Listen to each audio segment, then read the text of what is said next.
Selamat malam, dengan saya Kurniadi Nehem, mahasiswa Universitas Nasional jurusan FTKI. Pada kesempatan ini saya akan menjelaskan tugas saya pada mata kuliah Enterprise Resources Planning.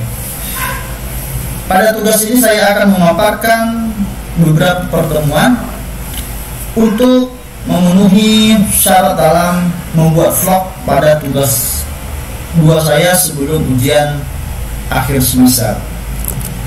Pada pertemuan 9 ini dibahas tentang marketing informasi sistem dan sales order process. Ada beberapa pertanyaan strategi terkait marketing.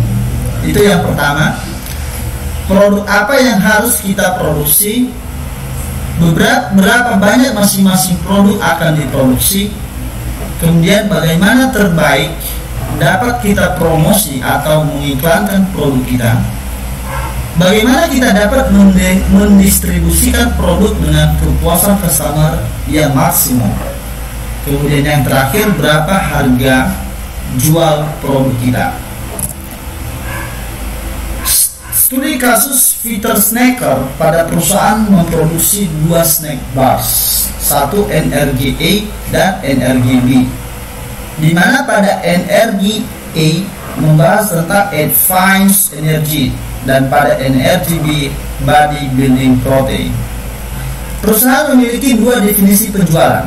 Itu yang pertama adalah wholesale, di mana menjual kepada pihak distributor yang mendistribusikan penjualan ke toko-toko kecil, operator vending machine, dan toko kesehatan. Yang kedua adalah direct. Ini merupakan toko pengecer besar, toko stasiun olahraga, dan toko besar lainnya.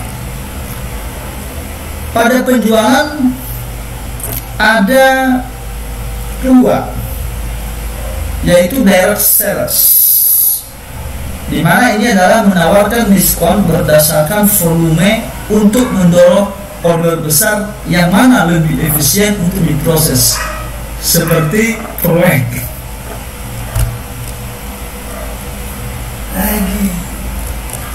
Wholesale, harga tetap yang lebih rendah karena order yang besar, atau jika tidak, customer harus ditangani oleh divisi direct sales.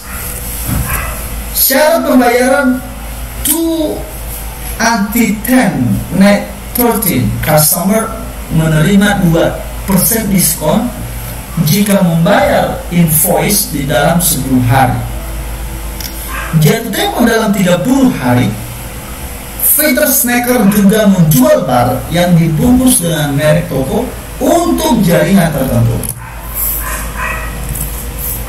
Sales quota dan order.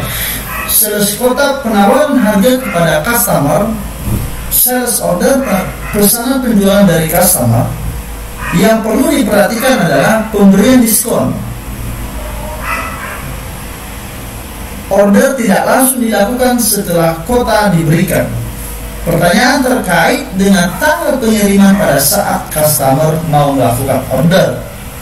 Posisi kredit limit customer.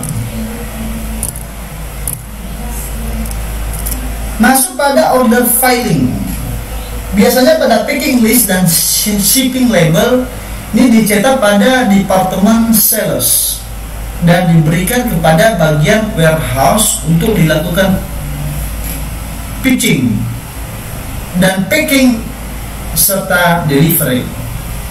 Hal yang perlu diperhatikan adalah customer menginginkan partial shipment terhadap apa yang tersedia dan sisanya sebagai back order.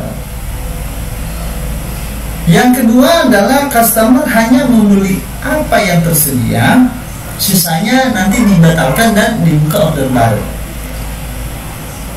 Dan yang ketiga adalah customer bersedia menunggu sampai seluruh order terpenuhi untuk menghemat biaya pengiriman. Accounting dan invoicing. Data dari sales order akan menjadi dasar untuk membuat invoice. Kadang-kadang koreksi terhadap invoice diperlukan terkait dengan partial shipment ataupun perubahan lainnya terkait dengan perubahan pada sales order.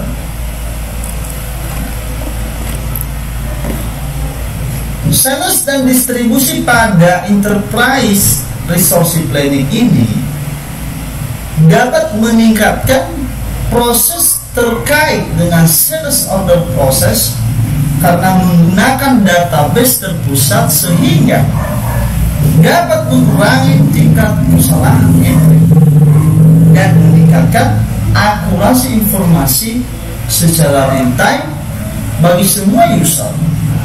Sistem enterprise resource planning juga dapat melakukan track terhadap seluruh transaksi seperti invoice, packing list, RMA number, dan pembayaran. Even pada SAP Enterprise Resource Planning ada 6, yaitu pre-sales activity, sales order processing, inventory sourcing, delivery, billing, dan payment. Selanjutnya, proses produksi dan SCM.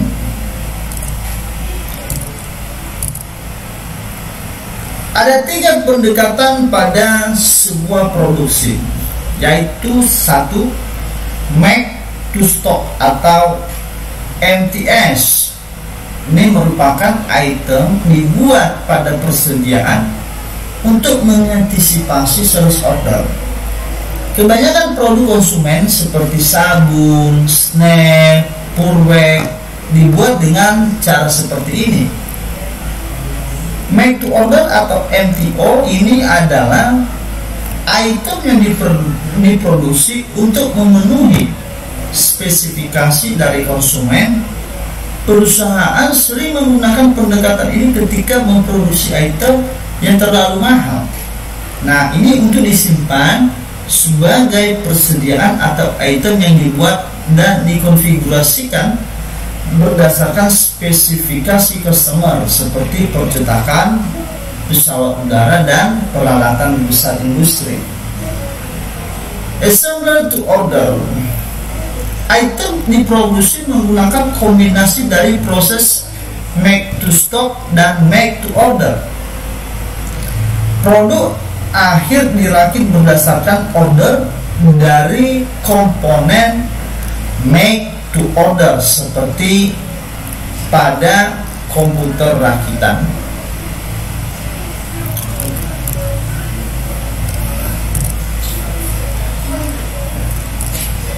Di sini saya akan memberikan satu kuis tentang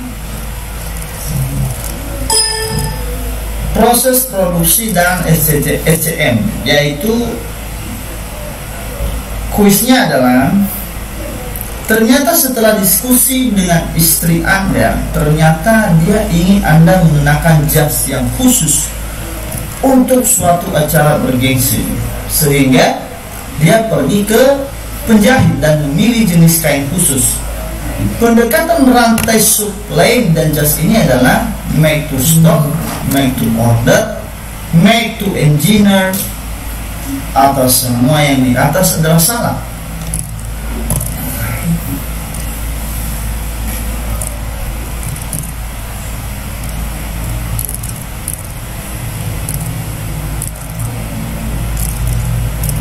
Dalam produksi biasanya kadang-kala mempunyai suatu permasalahan. Nah, perusahaan tidak ada masalah di dalam membuat snack bar, tetapi memiliki masalah untuk memutuskan. Jadi biasanya perusahaan-perusahaan kadang-kala mempunyai banyak masalah adalah dalam membuat suatu keputusan.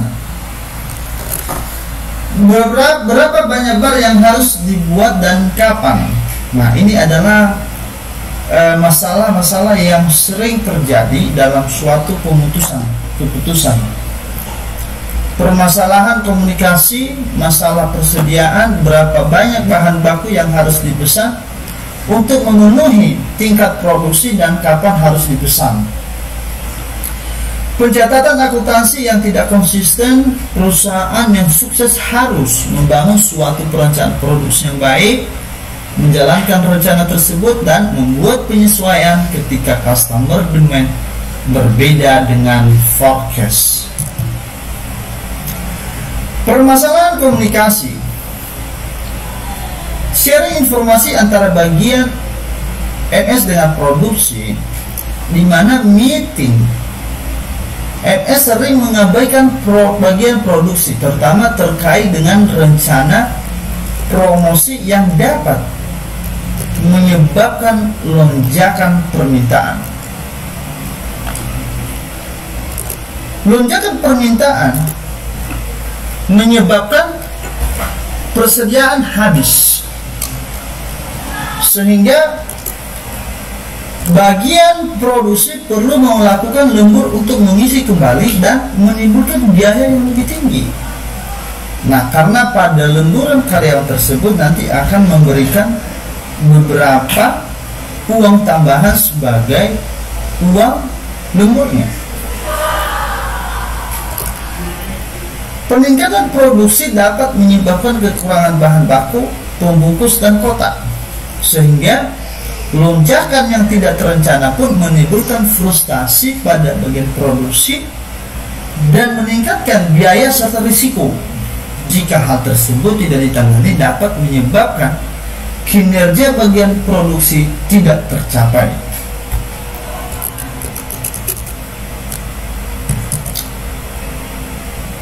Selanjutnya adalah sales dan operasi proses. Enterprise Resource Planning berakar dari Material Recruitment Planning atau MRP.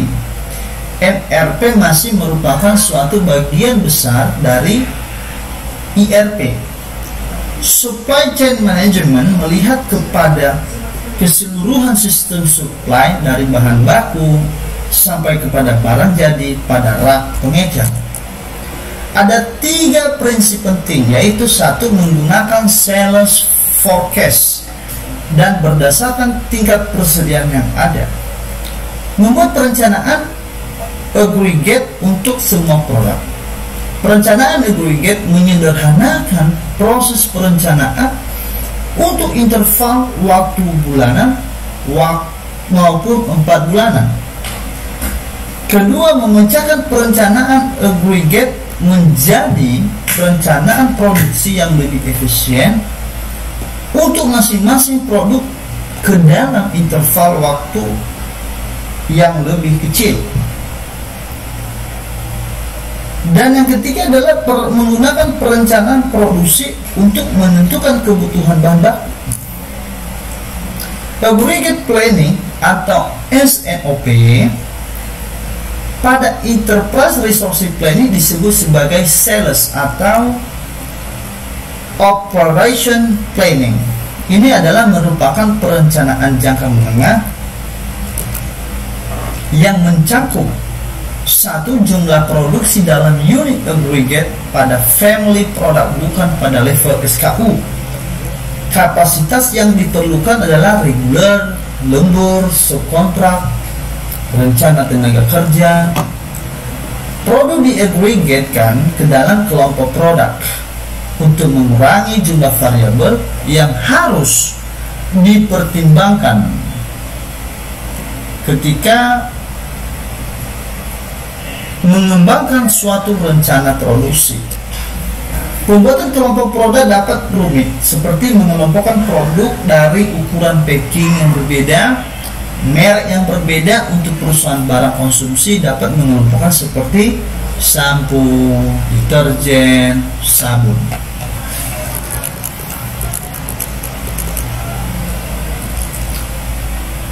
Pada material recruitment process, pada demand management, ini adalah hasil dari SNOP adalah produksi plan. Nah, biasanya ini demand management menghubungkan SONP dengan detail scheduling dan MRP melalui master production scheduling.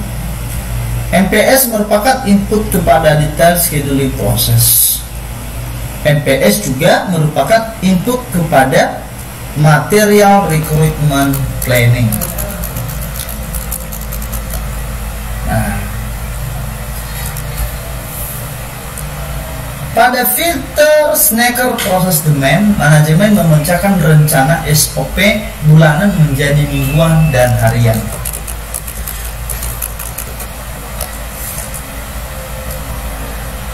Detail scheduling ini digunakan untuk menentukan sumber daya dan tanggal atau waktu untuk melakukan operasi dengan mempertimbangkan ketersediaan sumber daya dan produk.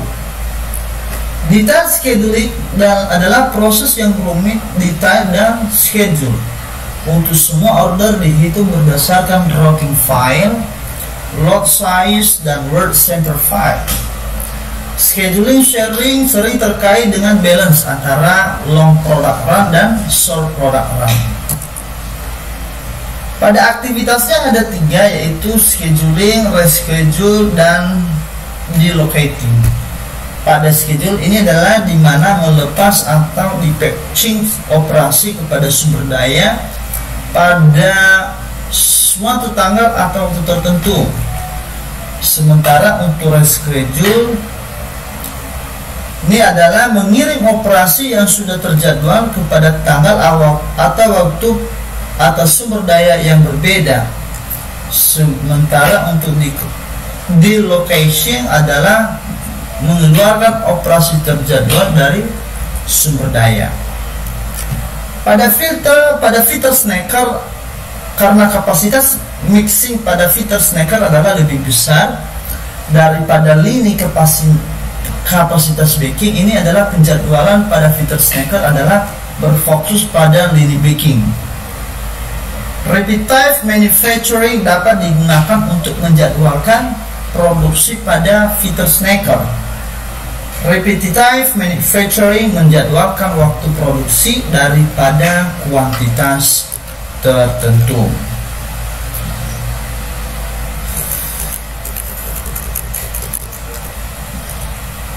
Pada accounting process, pada aktivitas akuntansi ini adalah aktivasi akuntansi umumnya dapat diklarifikasi sebagai akuntansi keuangan, akuntansi manajerial, dan akuntansi pajak. Nah, pada akuntansi keuangan nanti adalah ini tugasnya mendokumentasi semua transaksi pada perusahaan yang mana memiliki pengaruh pada keuangan perusahaan dan menggunakan dokumentasi transaksi tersebut untuk membuat laporan bagi investor maupun pihak luar. Laporan-laporan ini disebut sebagai laporan keuangan. Sementara untuk laporan keuangan umumnya meliputi neraca dan laporan laba rugi. Pada umumnya perusahaan membuat laporan keuangan per kuartal. Neraca merupakan ringkasan dari saldo perkiraan seperti kas, piutang dagang, persediaan bahan baku dan bahan jadi, harta tetap, hutang dagang, bank, dan kreditor, seperti modal yang ditanam oleh investor. Laba rugi ini adalah menunjukkan pendapatan dan biaya dan laba atau rugi untuk suatu periode waktu, biasanya per kuartal ya. Kemampuan menghasilkan laba adalah penting bagi kreditur dan investor. Juga merupakan informasi penting bagi manajer yang bertugas pada operasi sehari-hari. Secara umum, manajer melihat laba sebagai indikator keberhasilan dan rugi merupakan masalah yang harus diselesaikan.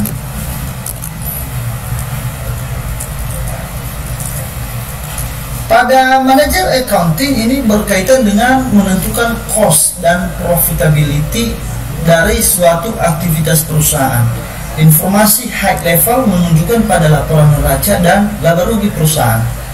Tujuan dari akuntansi manajerial adalah penyediaan informasi terperinci untuk membuat keputusan, membuat budget, menentukan keuangan dari produk tertentu, regional tertentu, atau kampanye pemasaran. Manfaat IRP dalam kasus ini adalah salah satu manfaatnya untuk mengintegrasi penyederhanaan proses dari tutup buku dan penyiapan laporan keuangan. Staf akuntansi tidak perlu menggabungkan dari berbagai sistem yang berbeda karena semua data yang diperlukan tersedia pada sistem terpusat. Pada SAP IRP, laporan neraca dan PE dan L adalah laporan dalam bentuk database sehingga mudah dihasilkan pada setiap saat karena laporan dibaca dari tabel database dan selalu up to date.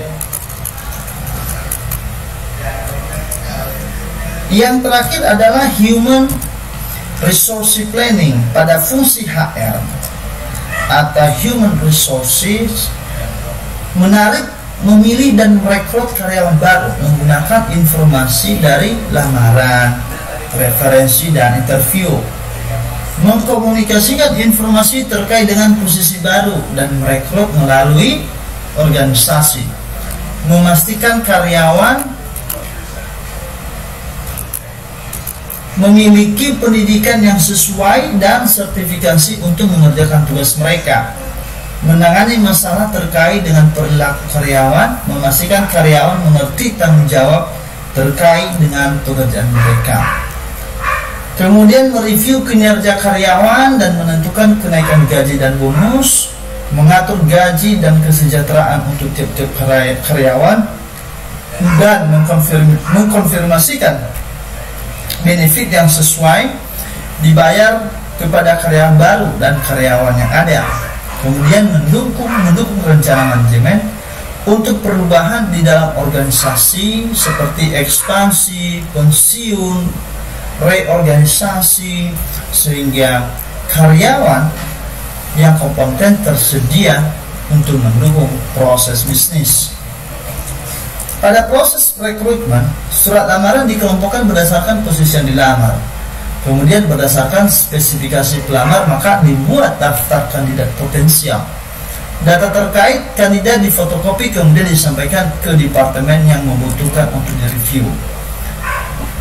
Pada interview dan penerimaan, dari pelamar potensial dipilih 3 calon. HR melakukan nanti kontak dengan pelamar, menjadwalkan interview dan membuat file untuk masing-masing kandidat. Nah, jika kandidat menerima tawaran interview, HR mengatur perjalanan dan jadwal aktivasi interview. Untuk jabatan yang lebih tinggi dapat diinterview pimpinan manajer maupun pimpinan perusahaan. Nah,